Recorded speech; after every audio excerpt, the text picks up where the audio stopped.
information about our Congresswoman. She is the chairperson of the committee on disaster management.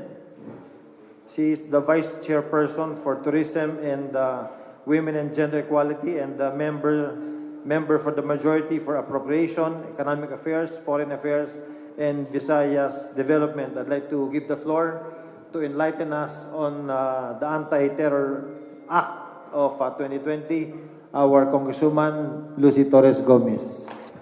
Actually, it's not yet an act now because the President has yet to sign it. But I'd like to take this chance to thank the local government unit of Ormoc, headed by Mayor Richard, for lending full support to the bill.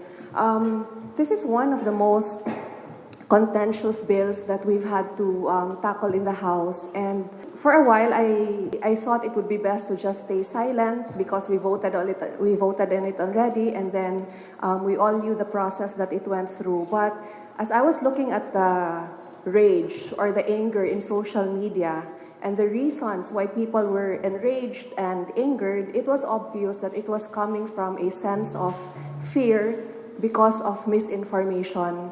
So, as the elected representative of the 4th District of Leyte, yes, I am not a principal author of the bill, but I know that what was out on social media was not what we debated on the floor. A lot of it was based on fear, not on facts. And in a democracy, my stand is yes or no, it's okay, but let's level the discourse on facts, not misinformation. We really need an anti-terror bill because the Human Security Act of 2007 had no teeth. And I think our friends from the military are the biggest defenders of this because you are on the ground, you know what it's like. So many of those who have been convicted were convicted on articles under the revised penal code. So terrorist act na, but even the police are afraid to really bring them to justice on account of terrorism. Now, as far as fears are concerned about, kaya ang ilang akong ipedal pirmi sa social media is, you cannot anymore express dissent. It's unconstitutional. What are their other accusations ba? And then they try to level activism with terrorism, which should not be the case because terrorism is such a grave and destructive act that you cannot strip it down and make it insignificant by liking it to wearing a cap with graffiti or expressing dissent against the government. So diha pa lang, we have to read the bill with the right target in mind, and we have to also make sure that we not just read the bill, but we understand it. And we comprehend it, not in parts, but the provisions as a whole, to be fair, no? So, and then they will quote their lawyers. They will say, but my lawyer friend said that it will violate the Constitution and human rights. We can go into an endless debate about this, lawyer against lawyer. What I want also that, what the detractors or those who are keen on peddling wrongful information must know, is that when this bill was heard in committee hearings, right even before it reached the plenary, sa sugod pa lang sa kinabuhi of any measure taken in the House, all stakeholders are already invited to give their position paper. So, present diha ang human rights, the judges, the lawyers. So, we can go into endless debate about who is right, whether lawyer defending the bill, another lawyer protesting against it. But in the end, we have the Supreme Court to decide. So the bill now is in the hands of the President. It was certified as urgent. On the part of the House, we did our part. We threshed it out on the floor. And to answer accusations also of why pass a bill like this at a time of COVID. Remember, terrorists will not give us a holiday just because we are vulnerable. Terrorists will not say, uy, di na nato sila igun, uy, kay di COVID, rabayin taon na sila. No. The enemy will always attack when we are at our weakest. There is no perfect time, there is no perfect law, we only have now. No, so we must act now. The very valid fear that the law can be abused, tinuod, that is not unfounded because we have seen through the years, even before the term of President Duterte, even before the term of President Aquino, we have seen how the law has been abused.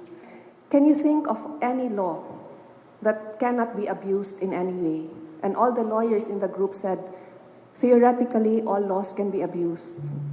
So we cannot shoot it down, we cannot shoot needed legislation on that basis alone. Because if pirmi lang tayo ana, tingalig maabuso, wala na gitay mapasa nga balaod, and we will be a lawless people, we will live in a lawless country. That is why every law, having said that, that is why every law has safeguards in place to prevent as much as possible abuse. There are safeguards in place for both the accused and the possible offender. It works both ways. That is why also laws have to be revisited, because we cannot foresee intervening circumstances. We do not know how it can be abused in the future. We do not know how the terrorists think. So it will have to be revisited, either to be amended or repealed. So that is we are doing our parts as citizens. No, in the legislature we craft the laws, and then executive they implement. I ask for the support of this bill. For those who are against it, I ask that you read and comprehend it and see the value of the bill. Because now, yes, wrongful arrest is a possibility, but then we have to weigh which risk weighs heavier on the Filipino people. Wrongful arrest, but the one arrested still has legal recourse, or terrorism. Kaya karon manggod sa atong balaod, there is no preventive mechanism in place. It is all reactive. So it's like saying, kay moingon man sila dili because kinahanglan ko no innocent until proven guilty.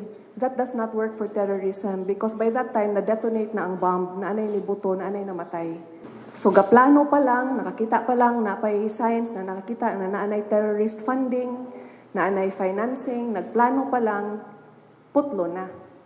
Ang kaning kaaway, di gyud nimo ang angon, tinudon gyud nimo. Kaya kung di nimo tinudon, maunahan man ka.